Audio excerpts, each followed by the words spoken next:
America is the richest country in the world. It also owes more money than any nation in human history. Over $30 trillion in debt. Every minute, the number grows. Every second, interest adds up. This debt is not hidden. It is not secret. It is built into everyday life.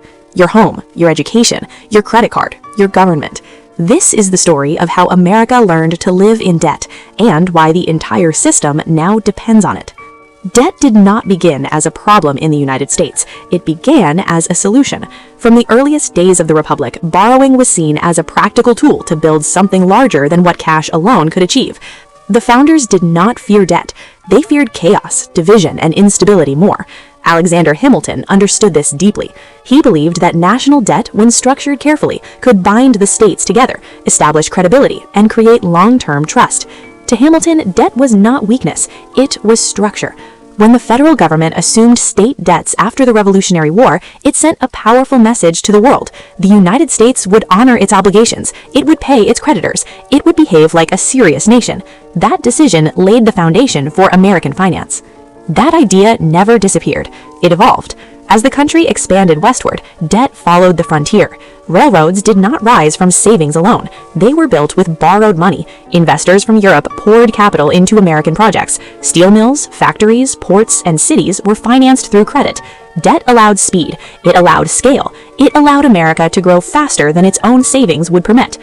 Wars reinforced this pattern. The Civil War was financed with bonds. World War I relied heavily on borrowing. World War II created debt on a scale never seen before. But after each war, America grew stronger, richer, and more dominant. The lesson seemed obvious. Debt worked. Each generation accepted borrowing as the price of progress, and for a long time, it worked. After World War II, the United States entered a completely new phase of history. Europe was devastated. Factories lay in ruins. Infrastructure was destroyed. But America emerged intact, industrially powerful, and financially trusted. The Bretton Woods system elevated the dollar to global leadership. The US dollar became the world's reserve currency. This changed everything. When the world trusts your currency, borrowing becomes easier, cheaper, more flexible. Foreign governments needed dollars for trade. Central banks held US Treasury bonds as reserves. American debt became the safest asset on earth. It was not questioned. It was demanded. The federal government could issue debt knowing there would always be buyers. US Treasury bonds were no longer just loans. They were the backbone of global finance. Banks relied on them. Pensions depended on them. Insurance companies built portfolios around them. Debt was no longer a weakness. It became a foundation. At the same time, American households underwent a quiet transformation. Credit moved from being an emergency tool to a lifestyle feature. Credit cards expanded rapidly in the 1950s and 1960s. Mortgages grew longer, stretching from 15 years to 30 years and beyond. College tuition rose faster than wages. Student loans filled the gap. Healthcare costs climbed year after year. Medical debt became common. Auto loans extended longer. Monthly payments replaced ownership. Buying a home without a mortgage became rare. Paying for college without loans became difficult. Living without credit became unrealistic. Debt stopped feeling temporary. It became permanent.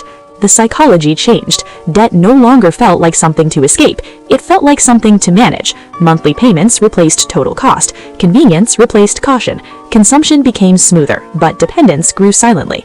The government followed the same path. Deficits became routine. Balanced budgets became political risks. Spending increased faster than revenue. Politicians learned a simple lesson. Borrowing delayed consequences. Raising taxes created backlash. Debt offered time. Time won elections. Every crisis added more borrowing. Recessions, wars, financial bailouts, pandemics. Each emergency justified debt. Each time, the total climbed higher. The number grew so large, it stopped feeling real. Trillions blurred into abstraction. But here is the key point. America can live with debt because the world still trusts the dollar. As long as global trade relies on US currency, demand for American debt remains strong. Interest stays manageable. The system continues to function. This creates a dangerous comfort. Debt feels painless until it doesn't. Interest payments grow quietly. They do not build bridges. They do not fund schools. They do not create opportunity. They simply service the past. As interest rates rise, debt service becomes one of the largest government expenses, competing with defense, healthcare, and social programs. At the household level, the same pressure builds. Credit balances rise, auto loans stretch longer, student debt delays home ownership, family formation slows. Financial stress becomes constant background noise.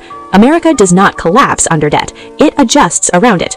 This is what makes the situation unique. The United States is not a failing debtor, it is a functioning one. Debt is woven into growth, consumption, and stability. The economy expects it, markets price it in, investors assume continuation. But this balance depends on confidence. Confidence in growth, confidence in institutions, confidence in the future. If that confidence weakens, debt becomes fragile. History shows this pattern clearly. Great powers rise on credit. They expand through borrowing. They fall when confidence breaks and lenders lose trust. Debt itself does not destroy empires. Loss of belief does. The question facing America is not whether debt exists. It is whether the system supporting it remains strong. Debt itself is not the villain. Dependency is. America lives in debt because debt fuels its lifestyle, its influence, and its global power. But living in debt means living with risk, and risk never disappears. It waits. The story of American debt is not finished. It is still being written. Every budget, every bond, every generation. If you want to understand how money shapes power, how history repeats through finance, and how today's decisions create tomorrow's crises, you are in the right place. This is The Financial Story. Subscribe and learn how money really moves the world.